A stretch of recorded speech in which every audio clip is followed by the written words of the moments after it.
大きな地震は一度で終わらない時があります。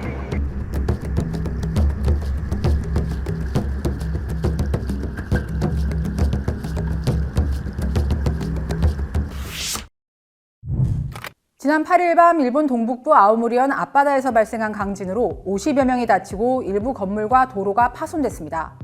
하지만 7.5라는 지진 규모에 비해 피해가 작았다는 평가가 많습니다. 이번 지진은 진동이 강하게 느껴질 정도로 흔들림이 큰 지진이었습니다. 지진 규모만 놓고 보면 하루 만에 50여 명이 사망한 작년 1월 이시카와현 노토반도 지진과 비슷한데, 육지와 바다가 맞닿은 지역에서 발생한 노토 지진과 달리 이번에는 바다 깊은 곳에서 발생해 피해가 크지 않았다는 분석이 지배적입니다.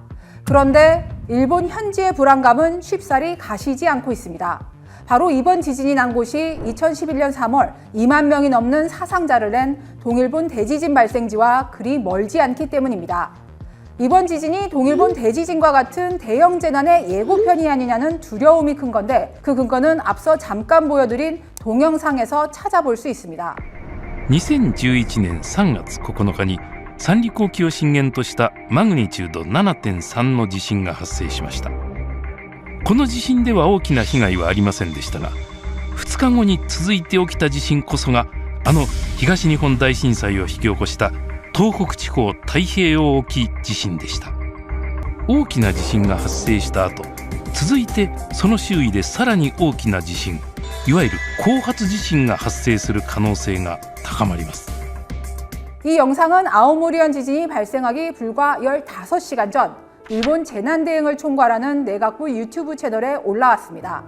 약 3년 전부터 홋카이도 산리쿠 해역에서 시행 중인 제도를 설명해주는 내용인데, 후발 지진 주의 정보는 규모 7.0 이상의 지진이 발생하고 일주일 이내에 또 다른 강진이 일어날 가능성이 커졌다고 판단될 때 발령됩니다. 실제로 이번 지진이 나고 일대에 후발 지진 주의 정보가 처음으로 내려졌는데요. 공교롭게도 해당 지역에 대지진이 연이어 일어날 수 있다는 내용의 동영상이 공개되고 얼마 되지 않아 실제 강한 징조가 될 수 있는 지진이 발생한 겁니다. 원래 이 지역이 강진이 자주 나는 곳이라 이런 영상 제작 자체는 자연스러운 일이지만 타이밍이 워낙 절묘하다 보니 영상에는 경고가 현실이 될까 무섭다는 댓글이 줄을 이었습니다. 일본 정부 역시 일주일간, 그러니까 15일까지는 지진 정보를 주시해야 한다고 당부했는데요. 그렇다면 실제로 초대형 지진이 뒤이어 일어날 확률은 얼마나 될까요? 일본 기상청에 따르면 규모 7.0 이상 지진이 발생하고 일주일 이내에 규모 8 이상의 지진이 뒤이어 일어날 확률은 1% 정도입니다. 그 정도면 괜찮은 것 아냐 생각하실 수도 있겠지만, 평소 이 지역에서 거대 후속 지진이 일어날 확률이 0.1% 미만이라는 점에서 평소보다 10배 이상 위험한 상황이라는 게 일본 기상청의 설명입니다. 이미 일대에서 규모 9급 이상 지진이 나면 사망자가 최대 20만 명에 이를 수 있다는 분석까지 나온 상태라 기상청이 후발 지진 주의 정보까지 내린 건데요. 게다가 올해 7월 러시아 캄차카 반도에서 발생한 규모 8.8의 지진 역시 열흘 전 규모 7급 지진이 먼저 발생한 후 뒤따른 것이었습니다. 사실 일본 학계에서는 초대형 지진이 언제 발생해도 이상하지 않다고 보는 견해가 지배적입니다.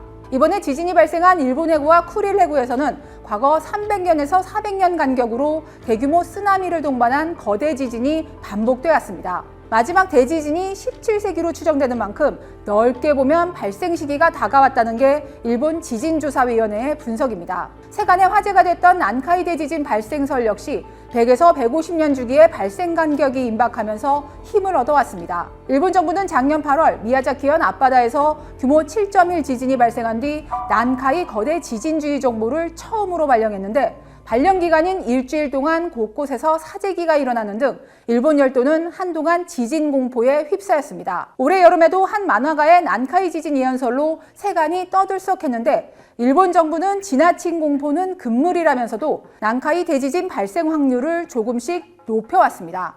기존에는 80% 정도라고 밝혔지만 지난 9월에는 두 가지 확률을 새로 제시하면서 최고치를 다시 높였는데요. 기존 자료의 오차 가능성을 반영하고 새 계산 모델을 추가한 결과라는데 좀 복잡하긴 하지만 그럼에도 분명한 건 지진 발생 확률이 매년 높아져 언제 일어나도 이상하지 않다는 점이라고 설명했습니다.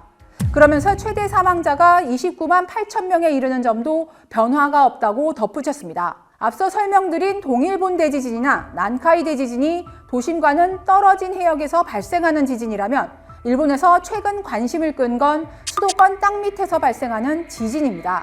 도쿄 등 인구가 밀집한 도심에서 강진이 발생한다면 그 피해는 엄청날 것으로 예상되는데요. 대표 사례가 1995년 1월 17일 발생한 한신 대지진입니다. 당시 효고현 아와지섬 앞바다에서 발생한 지진으로 진앙지와 가까웠던 고베시가 초토화되다시피 했는데요. 사망자는 고베시에서만 4,500여 명에 달했습니다. 이런 도심 지진이 다시 발생할 확률을 따져보니 2013년 기준으로 향후 30년 안에 70% 정도로 추정됐는데 일본 정부가 최근 내놓은 수치를 보면 수도권 지하에서 규모 7.3 지진이 발생하면 최악의 경우 18,000명이 사망하고 경제적 피해도 83조엔, 우리 돈 789조 원에 달할 것으로 예상됐습니다. 일본 정부가 수시로 방제 계획을 업데이트하며 대지진 대비에 힘을 쏟고 있지만 안심하기에는 이릅니다. 최근 우려의 목소리가 큰 건 바로 원전입니다. 일본은 동일본 대지진 당시 후쿠시마 원전 사고로 모든 원전 가동을 중지했지만 전력난에 부딪히자 원전 일부를 재가동해 현재 14기를 가동 중입니다. 당장 이번에 후발 지진 주의 정보가 내려진 지역에도 가동 중이거나 가동을 준비 중인 원전이 곳곳에 있어 안전성 우려가 제기됐는데요. 일본 정부는 지진 직후 이상이 없다고 밝혔지만 また東通り原子力発電所及び女川原子力発電所については現時点で異常があったとの報告を受けておりませんが、その他原子力施設については現在確認中との報告を受けております。 일본이 재가동 원전을 늘리는 추세를 고려하면 향후 지진으로 인한 사고 우려 역시 커질 수밖에 없습니다. 일본의 공포는 우리와도 무관하지 않습니다.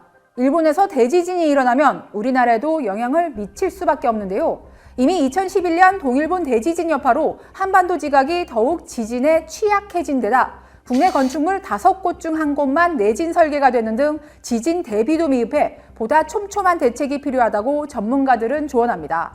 내진 보강은 정부에서 정책적으로 많이 추진을 하고 있고 다만 외장재를 포함해서 많은 것들을 이제 비구조 요소라고 하는데 천장재가 떨어진다든지 배관이 부서진다든지 또는 전기, 수도 이런 공급망들이 피해를 입으면 생활이 불편해지거나 또 심한 경우에는 생활이 어려울 수도 있는 거죠. 근데 이런 것에 대해서 좀 저희가 대비를 할 필요가 있지 않을까 그런 생각이 듭니다.